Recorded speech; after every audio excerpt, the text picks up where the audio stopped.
மதுரை உயர்மறை மாவட்டம், மதுரை வடக்கு மறைவட்டம், அஞ்சல் நகர் புனித இடைவிடா சகாய அன்னை ஆலயத்திலிருந்து இந்த நற்கருணை ஆராதனையிலே பங்கேற்க உங்களை அன்போடு அழைக்கின்றோம். இறைவன் எங்கும் இருப்பவர், அவர் எல்லாம் வல்லவர், இருக்கின்றவராக இருக்கின்றவர், நேற்றும் இன்றும் என்றும் மாறாதவர், எல்லாம் அறிந்திருக்கிறவர், எல்லா ஞானத்தின் ஊற்றாயிருக்கிறார். இவையெல்லாம் இறைவனுக்கு கொடுக்கப்படக்கூடிய பெயர்கள் மட்டுமல்ல, அது இறைவனின் இயல்பை குறிப்பதாக இருக்கிறது. எல்லாம் வல்லவராக என்றும் மாறாதவராக இருக்கிற ஒப்பற்ற தெய்வத்தின் பிரசன்னத்திலே நாம் இருக்கிறோம். ஆற்றல் மிகுந்த வல்லமை மிகுந்த அந்த இறைவனுடைய திரு பிரசன்னத்திலே நாம் கூடியிருக்கிற பொழுது, அவரிடமிருந்து அந்த ஆற்றலில் அந்த வல்லமையில் நாமும் அருளாய் இரக்கமாய் பெற்றுக்கொள்ள முடியும், பங்கேற்க முடியும். இந்த உலகையே படைத்து ஆளக்கூடிய வல்லமை மிக்க இறைவன் சாதாரண கண்களால் புலன்களால் கண்டு அறிந்து உணர்ந்து கொள்ள முடியாத, புரிந்து கொள்ள முடியாத இறைவன் நமக்காக, நம்மீது கொண்ட அன்பிற்காக மனித உருவில் தன்னை குறுக்கிக் கொண்டார். மனிதனாக வந்த அந்த இறைமகன் இதோ உலகம் முடியும் மட்டும் என்னாலும் நம்மோடு இருக்க வேண்டும் என்கிற ஆசையோடு, ஆவலோடு இதோ இந்த குறுகிய அப்பத்திற்குள், இந்த வெண்மையான மென்மையான அப்பத்திற்குள் தன்னை சுருக்கிக் கொண்டிருக்கிறார். இறைவனுடைய அன்பு எத்தகையதாக இருக்கிறது பாருங்கள். வல்லமை மிக்க, ஆற்றல் மிக்க இறைவன் ஒரு வலுக்குறைந்த ஒரு அப்பத்தின் அடையாளத்திலே, உருவிலே தன்னை சுருக்கிக் கொண்டு நம்மோடு தங்குபவராக இருக்கிறார். அவருடைய பிரசன்னத்திலே இப்பொழுது நாம் இருக்கிறோம். இத்தகைய மேலான அன்பை கொண்டிருக்கிற இறைவனை நானும் அன்பு செய்கிறேன், ஆண்டவரே நானும் அன்பு செய்கிறேன் என்று நமது உள்ளத்தின் ஆழத்திலிருந்து அந்த நற்கருணை ஆண்டவரை பார்த்து நாம் சொல்ல முடியும். அன்பு கூறுவேன், இன்னும் அதிகமாய் ஆராதிப்பேன், இன்னும் ஆர்வமாய் என்று நாம் இன்னும் அதிகமாக ஆர்வத்தோடு ஆண்டவர் மீது கொண்டுள்ள அன்பை வெளிப்படுத்த கடமைப்பட்டிருக்கிறோம். ஆகவே பாடகர் குழுவோடு சேர்ந்து அன்பு கூறுவேன் இன்னும் அதிகமாய் என்கிற பாடலை பாடி நமது அன்பை, இந்த நற்கருணை ஆண்டவர் மீது உள்ள அன்பை நாம் வெளிப்படுத்துவோம்.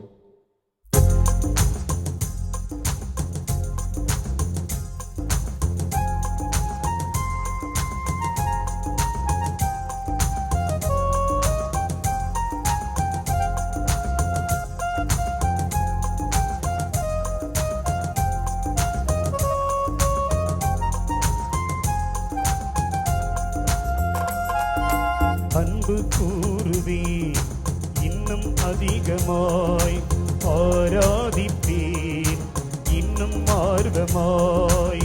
அன்பு கூறுவேன் இன்னும் அதிகமாய், ஆராதிப்பேன் இன்னும் ஆர்வமாய். உம்மை முழு உள்ளத்தோடு ஆராதிப்பேன், முழு பீடத்தோடு அன்பு கூறுவேன். ஆராதனை ஆராதனை ஆராதனை ஆராதனை ஆராதனை ஆராதனை ஆராதனை ஆராதனை.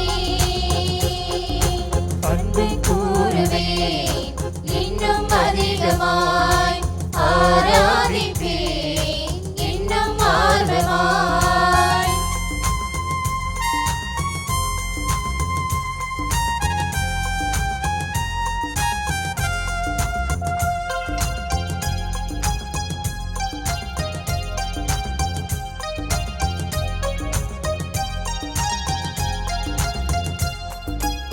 எபினேசரே எபினேசரே, இதுவரையில் உதவி நீரே. எபினேசரே எபினேசரே, இதுவரையில் உதவி நீரே. இதுவரையில் உதவி நீரே. உம்மை முழு உள்ளத்தோடு ஆராதிப்பேன், முழு பீடத்தோடு அன்பு கூறுவேன். ஆராதனை ஆராதனை ஆராதனை ஆராதனை ஆராதனை ஆராதனை ஆராதனை ஆராதனை. அன்பு கூறுவேன் இன்னும் அதிகமாய், ஆராதிப்பேன் இன்னும் ஆர்வமாய்.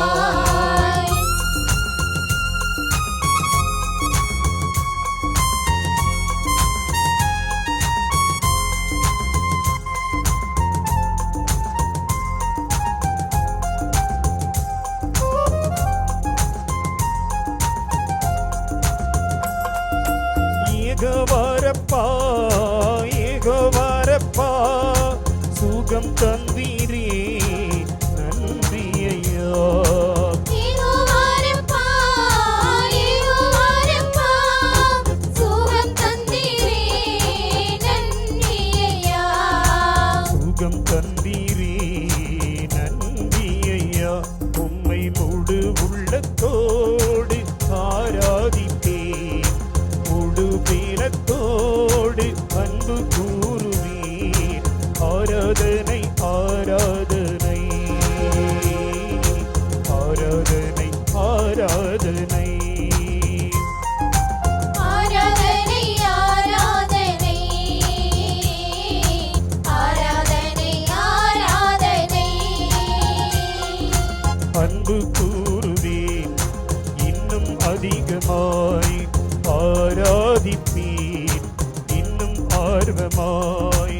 அன்பு கூறுவேன் இன்னும் அதிகமாய், ஆராதிப்பேன் இன்னும் ஆர்வமாய்.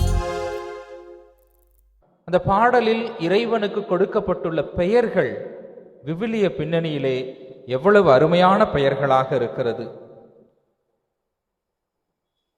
எபினேசரே எபினேசரே என்று பாடுகிறோம். எபினேசர் என்றால் என்ன?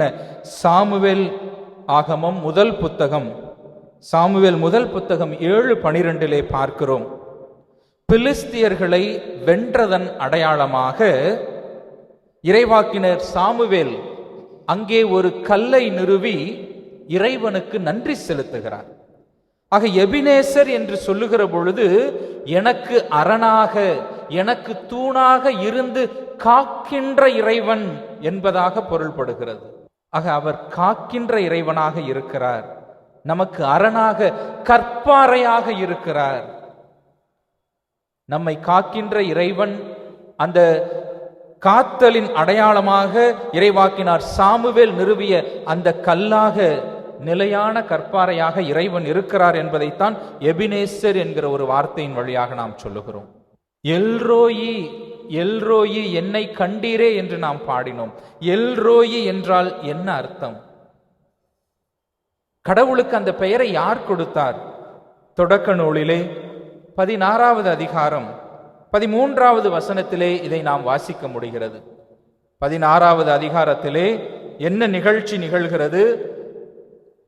இறைவன் ஆபிரகாம் சாராள் தம்பதிக்கு ஒரு சந்ததியை வாக்களித்திருக்கிறார். ஆனால் இந்த வாக்கு கிடைப்பதற்கு முன்பாக ஆபிரகாமுக்கு சாராள் வழியாக பிள்ளை பேறு இல்லாமல் போகிறதே என்பதை உணர்ந்து சாராள் என்ன செய்கிறார்? தன்னிடம் இருந்த பணிப்பெண், எகிப்திய பணிப்பெண்ணை ஆபிரகாமுக்கு வழங்கி அந்த பெண் வழியாக நீ ஒரு சந்ததியை பெருக்கிக்கொள் என்பதாக முதலில் சொல்லுகிறார். ஆனால் பின்னாளிலே அந்த பெண் கருவுறுகிற பொழுது சாராளுக்கு அந்த பெண் மீது பொறாமை வருகிறது. ஆகவே அவர் மீது கோபம் கொண்டு அந்த பணிப்பெண்ணை விரட்டி அடிக்கிறார்.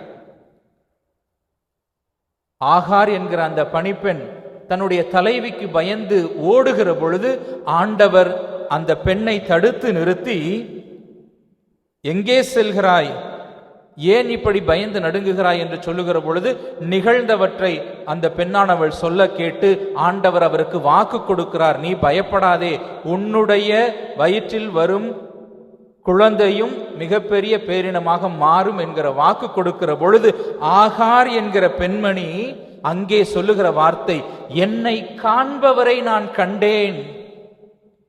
ஆக என்னை காண்பவரை நான் கண்டேன், அவர் காண்கின்ற இறைவனாக இருக்கிறார். அதுதான் எல்ரோயி. எல்ரோயி என்றால் காண்கின்ற இறைவன். அன்புக்குரியவர்களே, இறைவன் நம்முடைய ஜெபங்களுக்கு காதுகளை மூடிக்கொள்வதில்லை, நம்முடைய துன்பங்களை பாராமல் இருப்பதில்லை. துன்பப்படுகிற ஒவ்வொரு மனிதனையும் அவர் பார்க்கிறார், பார்த்து கொண்டிருக்கிறார், காண்கின்ற இறைவனாக இருக்கிறார். யெகோவா ரப்பா, யெகோவா ரப்பா, குணம் தந்தீரே என்று பாடுகிறோம். யெகோவா ரப்பா என்றால் குணமளிக்கிறவர் இறைவன். விடுதலை பயண நூல் 15வது அதிகாரம் 26வது வசனத்திலே அதைத்தான் நாம் பார்க்கிறோம். மாறா என்று சொல்லப்படக்கூடிய கசப்பு நீரை அவர்கள் சந்திக்கிற பொழுது இஸ்ரேல் மக்கள் புலம்புகிறார்கள். இறைவன் அதிலே ஒரு மரத்துண்டை இட்டு அதை குடிக்கக்கூடிய ஒரு நீராக மாற்றுகிற பொழுது தன்னுடைய மக்களை பார்த்து அவர் சொல்லக்கூடிய வார்த்தை இதுதான், உன் கடவுளாகிய ஆண்டவரின் குரலுக்கு நீ அக்கறையுடன் செவிசாய்த்து கட்டளைகளை கடைபிடித்து வாழ்ந்தால் எகிப்திற்கு வரச் செய்த அந்த கொள்ளை நோய்களை உன்மேல் வரச் செய்ய மாட்டேன், ஏனெனில் உன்னை குணமாக்கும் இறைவன் நான் என்று சொல்லுகிறார். அன்புக்குரியவர்களே, குணப்படுத்தக்கூடிய இறைவன் இவர். எத்தகைய நோய்வாய்ப்பட்டிருந்தாலும் நாம் அவரை நோக்கி அழைக்கிற பொழுது குணம் தருபவராக இருக்கிறார். அது உடல் நோயாக இருக்கலாம், மனநோயாக இருக்கலாம், ஆன்மீக நோயாக கூட இருக்கலாம். எல்லா வகை நோய்களுக்கும் மருந்து தருபவர், குணம் தருபவராக இருக்கிறார். விவிலியத்திலே நிறைய உதாரணங்கள் சொல்லலாம் அன்புக்குரியவர்களே. திருப்பாடல் 34:18 பார்க்கிறோம், உடைந்த உள்ளத்தோருக்கு அருகில் ஆண்டவர் இருக்கிறார். நைந்த நெஞ்சத்தாரை அவர் காப்பாற்றுகிறார் என்று திருப்பாடல் ஆசிரியர் சொல்லுகிறார். ஆக உள்ளத்தில் வலுவற்றவர்கள், மனம் உடைந்தவர்கள், மனதளவில் பாதிக்கப்பட்டவர்கள், உணர்வளவில் பாதிக்கப்பட்டவர்கள், அவர்களுக்கு அருகில் இருந்து குணம் தருபவராக, உடைந்த உள்ளத்தோருக்கு அருகில் இருப்பவராக இறைவன் இருக்கிறார். தானியேலாகமம் 4வது அதிகாரம் 34 அதைத்தான் நான் பார்க்கிறோம். நெபுகத்நேசர் ஆண்டவரிடத்திலே மீண்டும் சொல்லுகிற பொழுது, என்னுடைய பகுத்தறிவு எனக்கு மீண்டும் அருளப்பட்டு விட்டது என்று சொல்லுகிறார்.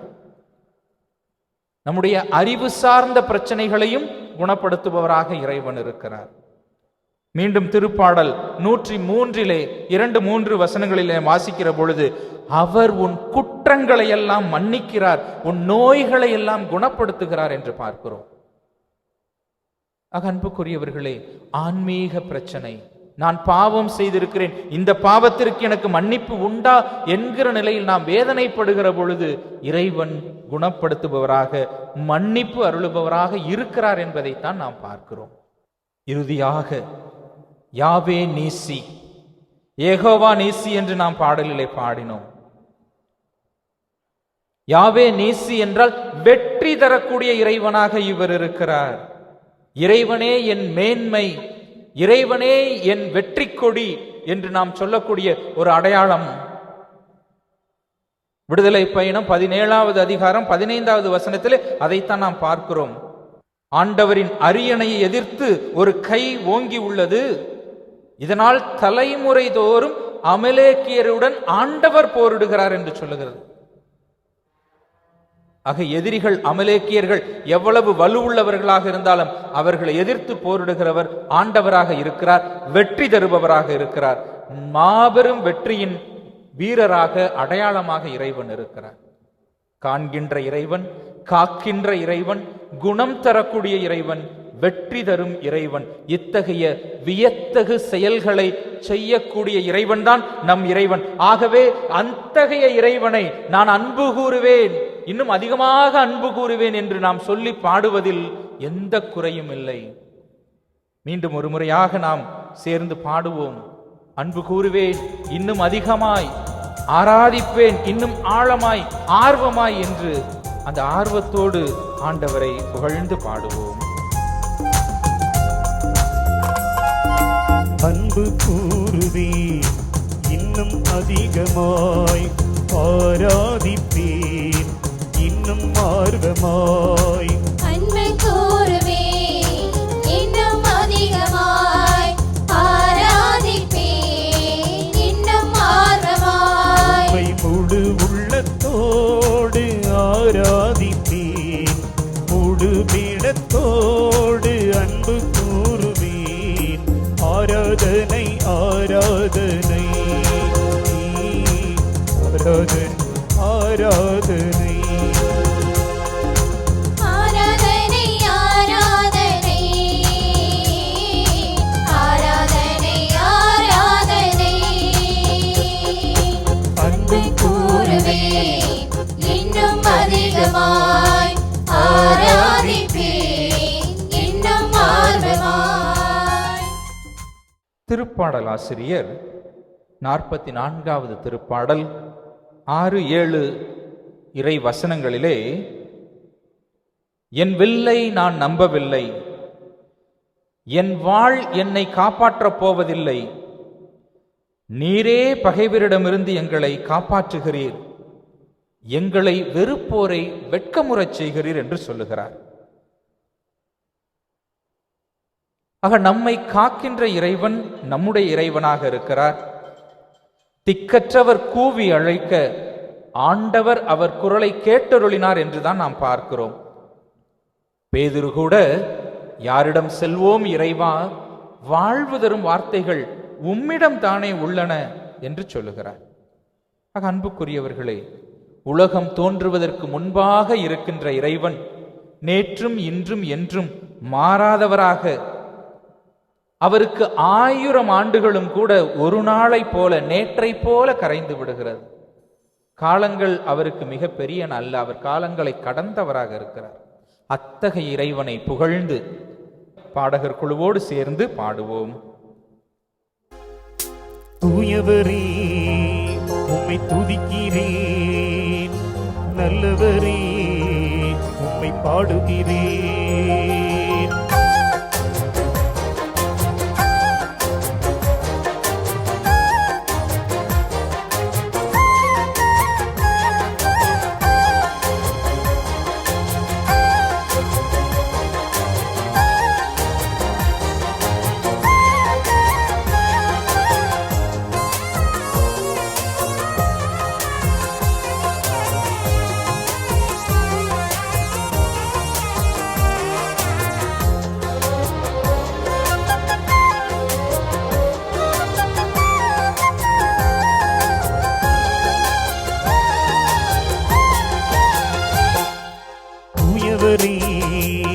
உம்மை துதிக்கிறேன், நல்லவரே உம்மை பாடுகிறேன். தூயவரே உம்மை துதிக்கிறேன், நல்லவரே உம்மை பாடுகிறேன். அன்பும் நிறைந்தவர், அருளும் நிறைந்தவர், இரக்கம் நிறைந்தவர், எங்கும் இருப்பவர். அன்பு நிறைந்தவர், அருளும் நிறைந்தவர், இரக்கம் நிறைந்தவர், எங்கும் இருப்பவர். தூயவரே உம்மை துதிக்கிறேன், நல்லவரே உம்மை பாடுகிறேன்.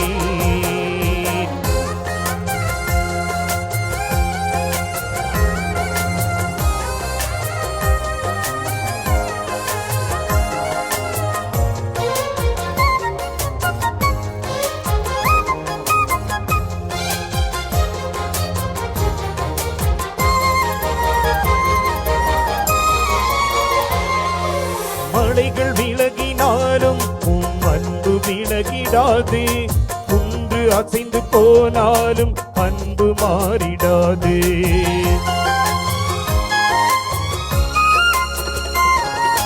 மலைகள் விலகினாலும் உம் அன்பு விலகிடாது, குன்று அசைந்து போனாலும் அன்பு மாறிடாது. கருத்தில் பொறித்து வைத்துள்ள தெய்வம் நீரன்றோ, கரத்தில் பொறித்து வைத்துள்ள தெய்வம் நீரன்றோ. என்னை கண்மணி போல் காத்திடும் தெய்வம் நீரன்றோ. என்னை கண்மணி போல் காத்திடும் தெய்வம் நீரன்றோ. தூயவரே உம்மை துதிக்கிறேன், நல்லவரே உம்மை பாடுகிறேன். தூயவரே உம்மை துதிக்கிறேன், நல்லவரே உம்மை பாடுகிறேன்.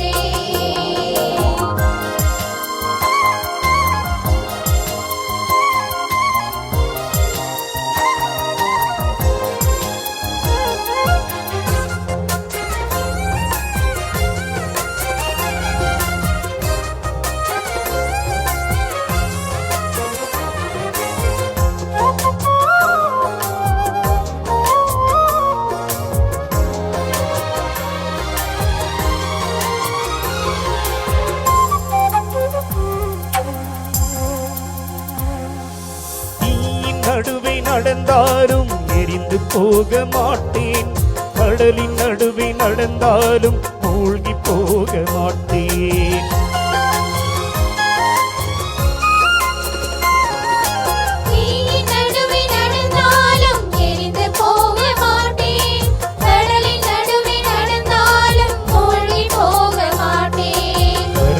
கொடுத்து காத்திடும் தெய்வம் நீரன்றோ. கரம் கொடுத்து காத்திடும் தெய்வம் நீரன்றோ. நான் அழிந்திடாமல் காத்திடும் தெய்வம் நீரன்றோ. நான் அழிந்திடாமல் காத்திடும் தெய்வம் நீரன்றோ. தூயவரே உம்மை துதிக்கிறேன், நல்லவரே உம்மை பாடுகிறேன். தூயவரே உம்மை துதிக்கிறேன், நல்லவரே உம்மை பாடுகிறேன். அன்பும் நிறைந்தவர், அருளும் நிறைந்தவர், இரக்கம் நிறைந்தவர், எங்கும் இருப்பவர். அன்பு நிறைந்தவர், அருளும் நிறைந்தவர், இரக்கம் நிறைந்தவர், எங்கும் இருப்பவர். தூயவரே உம்மை துதிக்கிறேன், நல்லவரே உம்மை பாடுகிறேன். நல்லவரே உம்மை பாடுகிறேன், நல்லவரே உம்மை பாடுகிறேன்.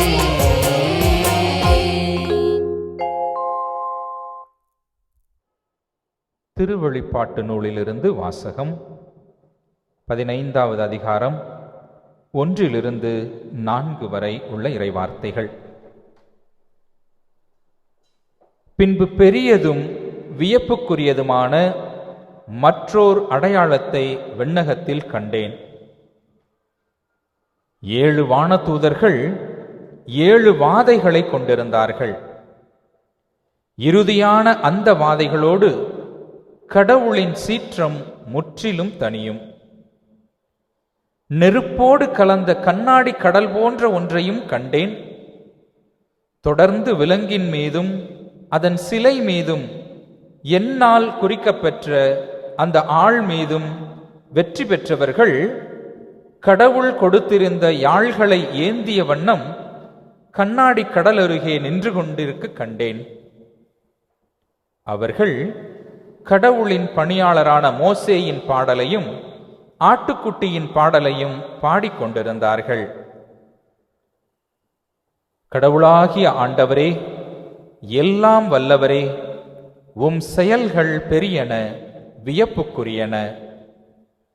மக்களினங்களின் மன்னரே, உம் வழிகள் நேரியவை, உண்மையுள்ளவை. ஆண்டவரே, உமக்கு அஞ்சாதவர் யார்? உமது பெயரை போற்றி புகழாதவர் யார்? நீர் ஒருவரே தூயவர். எல்லா மக்களினங்களும் உம் திருமுன் வந்து வணங்கும். ஏனெனில் உம் நீதிச் செயல்கள் வெளிப்படையாயின.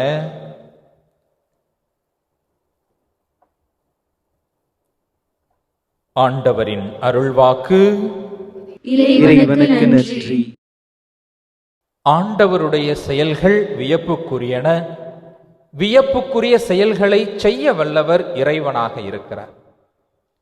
அன்புக்குரியவர்களே, விவிலிய பின்னணியில் நாம் பார்த்தோம் என்றால் பல முன்னுதாரணங்களை சொல்ல முடியும். ஆபிரகாமின் மனைவி சாரா, சாமுவேலின் தாய் அன்னா, செக்கரியாவின் மனைவி எலிசபெத், இவர்கள் எல்லோருக்கும் இருந்த பிரச்சனை, வயது முதிர்ந்த பின்னும் குழந்தை பேறு இல்லை. தொடக்க நூல் 18 வாசிக்கின்றோம், ஆபிரகாமிற்கும் சாராவிற்கும் அந்த 3 வழிப்போக்கர்கள்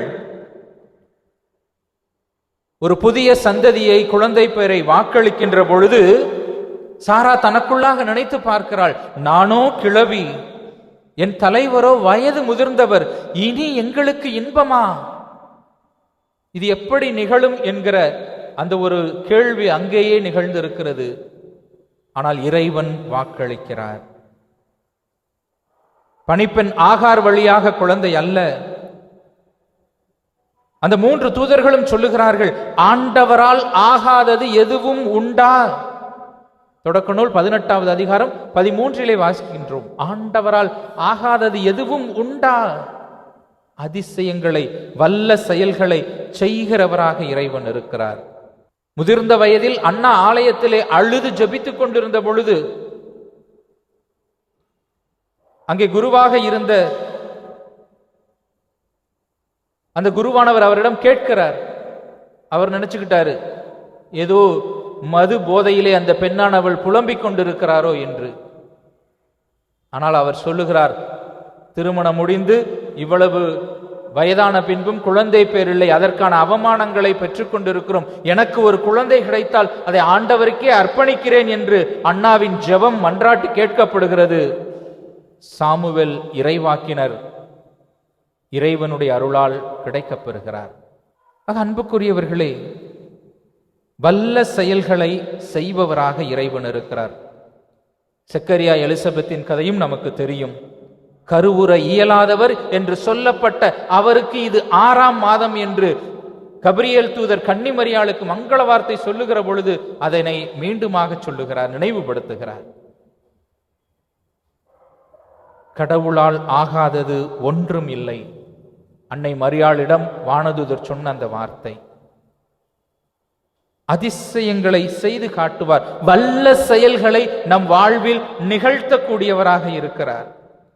இன்னொரு உதாரணம் சொல்ல வேண்டும் என்றால், யாக்கோபின் மகன் யோசேப்பு தன்னுடைய சொந்த சகோதரர்களால் விற்கப்பட்டவர். எகிப்தில் தானியம் வழங்கும் அதிகாரியாக பஞ்ச காலத்தில் தன்னுடைய சகோதரர்கள் தன்னை தேடி வருகிற பொழுது அவர்களுக்கே தானியம் வழங்கக்கூடிய ஒரு மேன்மை மிக்க அதிகாரியாக மாற்றப்படுகிறார்.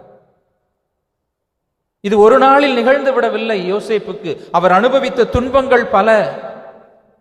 அவர் எகிப்திலே விற்கப்பட்ட பொழுது அங்கே ஒரு அமைச்சரின் வீட்டிலே பணி செய்து கொண்டிருக்கிறார். அங்கே அந்த அமைச்சருடைய மனைவி வழியாக அவருக்கு பிரச்சனை வருகிறது. சிறையில் அடைக்கப்படுகிறார். சிறை துன்பங்கள் அத்துணையும் அனுபவித்துக் கொண்டிருக்கிற பொழுது மன்னனுடைய கனவுக்கு விளக்கம் தரக்கூடிய ஒரு வாய்ப்பு கிடைக்கிறது. அந்த விளக்கத்தை நிறைவு செய்யக்கூடிய அந்த உயரிய பொறுப்பில் அவர் அமர்த்தப்படுகிறார். நமக்கு ஒரு துன்பம் நேர்ந்து விட்டது என்கிற பொழுது துவழ்ந்து போக தேவையில்லை. அந்த துன்பத்தையும் ஒரு மேன்மையாக மாற்றக்கூடிய வல்லமை மிக்கவர் நம் ஆண்டவர். அதைத்தான் நாம் பார்க்கிறோம் அன்புக்குரியவர்களே. தொடக்கத்தில் எல்லாம் எதிர்மறை. சொந்த சகோதரர்கள் வெறுக்கிறார்கள், சென்ற இடத்தில் பிரச்சனை, சிறைவாசம், எல்லாம் எதிர்மறையாக நிகழ்கிற பொழுது மனம் உடைந்து விடக்கூடாது. என் ஆண்டவர் எனக்கான திட்டத்தை வைத்திருக்கிறார். இந்த துன்பக்கல நிச்சயம் என்னை விட்டு அகலும், அல்லது இதைவிட மேன்மைக்கு என்னை அழைத்து செல்கிறார் என்கிற நம்பிக்கையை இறைவன் தருகிறார். தேவையானது நேர்மையான வாழ்வு. எந்த இடத்தில் எந்த பணியில் நாம் அமர்த்தப்பட்டாலும் யோசேப்பு தன்னுடைய நேர்மையை காத்து கொண்டார். ஆண்டவர் அவருக்கு அந்த வல்லமையை, அந்த வல்ல செயலை, அந்த மேன்மையான இடத்தை கொடுத்ததை நாம் பார்க்கிறோம். இன்னும் சொல்லலாம், ஆண்டவரால் தேர்ந்தெடுக்கப்பட்ட அரசன் சவுல். ஆனால் கோலியாத்து ஒரு மிகப்பெரிய எதிரியாக நிற்கிற பொழுது அரசன் சவுல், முதல் அரசனே அந்த எதிரியை பார்த்து பயந்து நிற்கிற பொழுது சிறுவன் தாவீதை ஆண்டவர் அழைக்கிறார். அந்த அரச அணிகலன்களை அணிந்து கொண்டு அவனால் நடக்க முடியவில்லை. வேண்டாம், இதெல்லாம் எனக்கு வேண்டாம். சிங்கத்தின் கையிலிருந்தும் கரடியின் கையிலிருந்தும் என்னை காப்பாற்றிய இறைவன் என்னை காப்பாற்றுவார். அந்த உறுதிமொழி. ஒரு கல்லு போதும், கூழாங்கல்லு, ஒரு எதிரியை வீழ்த்த. இறைவன் அத்தகைய வல்லமை மிக்கவர் அன்புக்குரியவர்களே. புதிய ஏற்பாட்டில் சொல்ல வேண்டும் என்றால் நிறைய சொல்லிக்கொண்டே இருக்கலாம். ஆண்டவர் கையால், ஆண்டவருடைய வார்த்தையால் நிகழ்ந்த அற்புதங்களை சொல்லிக்கொண்டே போகலாம். திருத்துதர் பணிகள் நூலிலே அதைத்தான் வாசிக்கின்றோம். எருசலேம் ஆலயத்தை சுற்றி வருகிற பொழுது பேதுருவிடம் ஊனமுற்ற ஒருவர் வந்து கேட்கிறார், பிச்சை கேட்கிறார், ஏதாவது காசு கிடைக்குமோ என்று. பேதுரு சொல்லக்கூடிய வார்த்தை அதுதான், பொன்னோ வெள்ளியோ என்னிடத்தில் இல்லை, உன்னிடம் கொடுப்பதற்கு என்னிடத்திலே பொன்னோ வெள்ளியோ இல்லை, ஆனால் ஆண்டவர் பெயரால், நாசிரேத்தூர் இயேசுவின் பெயரால் சொல்லுகிறேன், நீ எழுந்து நட. குணம் தருகிறார். அவர் எழுந்து நடக்கிறார். அன்புக்குரியவர்களே, நாம் வணங்கக்கூடிய இறைவன் வல்லமை மிக்கவர், அதிசயங்களை செய்யக்கூடியவர், பல்வேறு ஆற்றல்களை தனக்குள்ளே கொண்டிருக்கக்கூடிய இறைவன். அத்தகைய இறைவனைத்தான் நாம் வணங்குகிறோம். ஆகவே இந்த நாளிலே நம்முடைய உள்ளத்தில் மனக்கலக்கங்கள், குடும்பத்தில் போராட்டங்கள் எதுவாக இருந்தாலும் அவரிடத்திலே ஒப்புக் கொடுப்போம். அவர் காண்கின்ற இறைவன், காக்கின்ற இறைவன், வெற்றி தரக்கூடிய இறைவனாக இருக்கிறார், வல்லமை மிக்க இறைவனாக இருக்கிறார். வல்ல செயல்களை நம்முடைய வாழ்வில் செய்து காட்டக்கூடிய இறைவனாக இருக்கிறார். நம்பிக்கையோடு அவரிடத்திலே நாம் நெருங்கி வருவோம். திருப்பாடல் ஆசிரியர் 98வது திருப்பாடலிலே சொல்வது போல, ஆண்டவருக்கு புதியதொரு பாடல் பாடுங்கள், ஏனெனில் அவர் வியத்தகு செயல்களை செய்துள்ளார். வியத்தகு செயல்களை செய்பவராக இறைவன் இருக்கிறார். வியத்தகு செயல்கள் செய்யும் இறைவன் நம் அருகில் இருக்கிறார் என்கிற நம்பிக்கையோடு நம்முடைய மன்றாட்டுக்களை இறைவனிடத்திலே சமர்ப்பிப்போம். மறைபொருளின் இறைவா, இறை வார்த்தை வழியாக, நற்கருணை வழியாக உம்மை வெளிப்படுத்திய நீர், திரு அவையாக மக்கள் கூடுகின்ற பொழுதெல்லாம் உமது உடல் பிரசன்னப்படுத்தப்படுகிறது என்றும் கூறியிருப்பது வியப்புக்குரியதே. இத்திரு அவையை வழிநடத்தும் பொறுப்பில் உள்ளவர்கள் மந்தையை அறிந்த ஆயர்களாகவும், பொது நிலையினர் ஒவ்வொருவரும் ஆயருக்கு கீழ்ப்படிந்த மந்தைகளாகவும் வாழ்ந்து உமது பெயருக்கு புகழ் சேர்க்க வரம் அருள வேண்டுமென்று இறைவா உம்மை மன்றாடுகிறோம். காக்கின்ற தெய்வமே எம் இறைவா, நிலநடுக்கம், புயல், நிலச்சரிவு போன்ற இயற்கை சீற்றங்களிலிருந்தும் கொரோனா போன்ற தொற்று நோய்களிலிருந்தும் எங்களை வியப்புக்குரிய வகையில் காத்து வருகின்ற உமது கருணைக்காக நன்றி கூறுகிறோம். இன்னும் மக்களை பிரித்தாள நினைக்கும் பாசிச சித்தாந்தங்கள், அடிமைப்படுத்த துடிக்கும் ஊழல், லஞ்சம், ஒழுக்கமின்மை போன்ற சக்திகளிடமிருந்து எங்களை பாதுகாத்து காத்திட வேண்டுமென்று உம்மை மன்றாடுகிறோம். ஆண்டவரே, எங்கள் மன்றாட்டை கேட்டருளும். காக்கின்ற தெய்வமே இறைவா, மனிதர்களுக்கு நீர் அளித்துள்ள வாழ்வென்றும் அற்புத கொடைக்காக உமக்கு நன்றி கூறுகிறோம். காதல் தோல்வி, தேர்வில் தோல்வி, முதல் முயற்சியால் தோல்வி போன்ற தோல்வி பயத்திலிருந்தும், கடன் பிரச்சனை, குடும்ப பிரச்சனைகள், குடும்ப உறவு சிக்கல்கள் போன்ற பிரச்சனை பயத்திலிருந்தும் எம்மை காத்து வாழ்வை சுவைத்து வாழ்வதற்கான ஆற்றலை தந்திட வேண்டுமென்று இறைவா உம்மை மன்றாடுகிறோம். ஆண்டவரே, எங்கள் மன்றாட்டை கேட்டருளும்.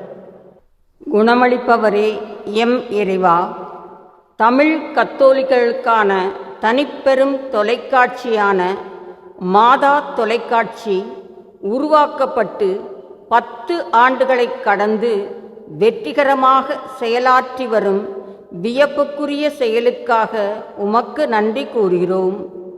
மாதா தொலைக்காட்சிக்காக பணிபுரியும் அனைவரையும், உபகாரிகளையும் பங்குதாரர்களையும், மாதா தொலைக்காட்சியை காண்கின்ற நேயர் குடும்பங்கள் அனைவரையும் நீர் உமது ஆசியால் நிரப்பி உடல் மன நோய்களிலிருந்து அவர்களை குணப்படுத்தி காத்திட வேண்டுமென்று உம்மை மன்றாடுகிறோம்.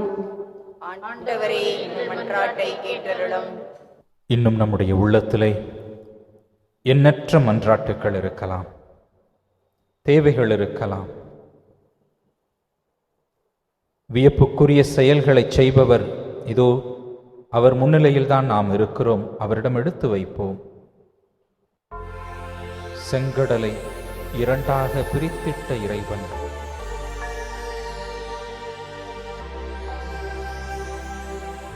கசப்பு தண்ணீரை நல்ல நீராக மாற்றித் தந்த இறைவன்,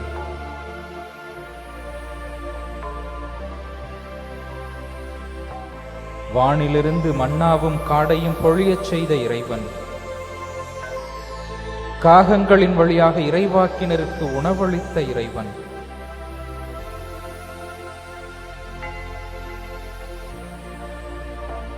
சிங்கத்தின் கையினின்றும் கரடியின் பிடியிலிருந்தும் விடுவிக்கக்கூடிய இறைவன், பாவிகளை மீட்பதற்காக மனுவுரு எடுத்த இறைவன், நம்மோடு என்றும் தங்குவதற்காக அப்பரச வடிவில் தன்னை சுருக்கிக் கொண்ட இறைவன். ஒவ்வொரு திருப்பலியிலும் சாதாரண அப்பத்தையும் ரசத்தையும் தன்னுடைய உடலாகவும் இரத்தமாகவும் மாற்றித் தரக்கூடிய இறைவன். ஒரு வார்த்தையினாலே குணமாக்கக்கூடிய இறைவன். திக்கற்றவர்களின் அடைக்கலமாயிருக்கிற இறைவன். குணம் தருகிற இறைவன். வெற்றி தரக்கூடிய இறைவன். நிச்சயமாக நம் ஜெபங்களை கேட்கிறார். நம்முடைய மன்றாட்டுகளுக்கு செவி கொடுக்கிறார். கனிவுடன் இறங்குகிறார். அத்தகைய நம்பிக்கையோடு அதிசயங்கள் செய்கிறவர் என் அருகில் இருக்கிறார், அற்புதங்களை செய்கிறவர் இதோ என் அருகில் இருக்கிறார் என்று பாடகர் குழுவோடு இணைந்து அந்த பாடலை பாடுவோம்.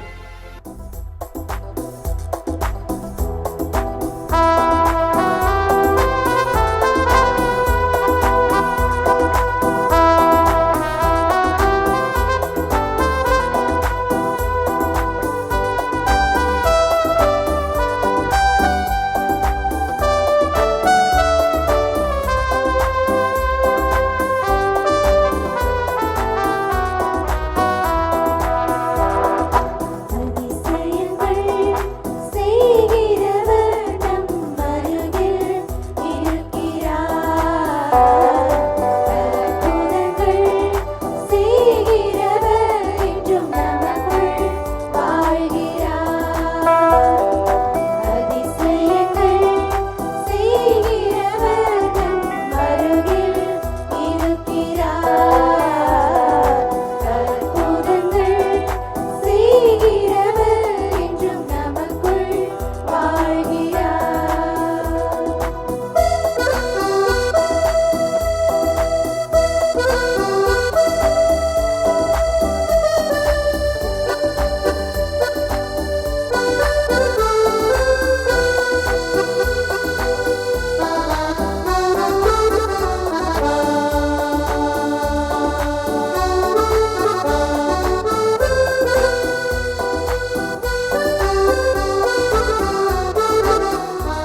லூக்கா நற்செய்தி 21வது அதிகாரத்திலே நாம் வாசிக்க பார்க்கிறோம்.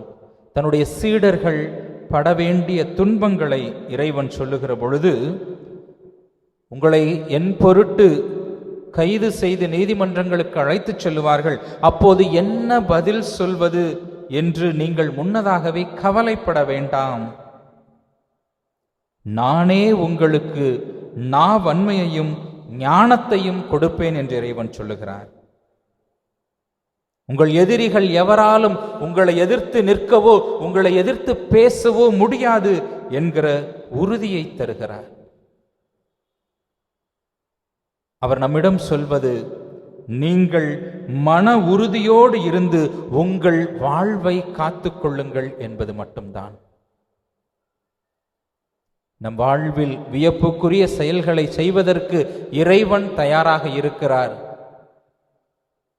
என்ன செய்ய வேண்டும் என்று நாம் அச்சப்பட தேவையில்லை.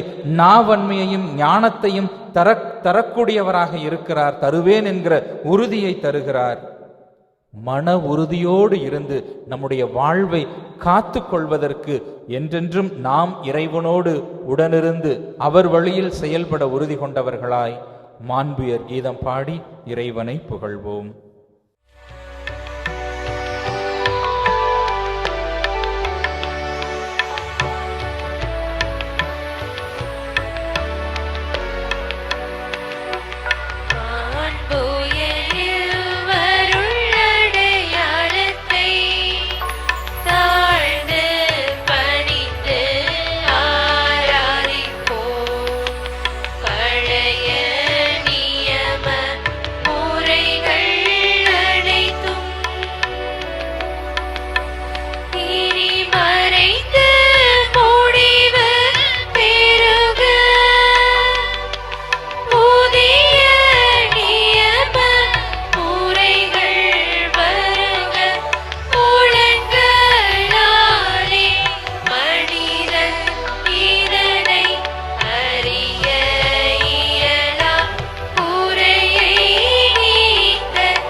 மன்றாடுவோமாக.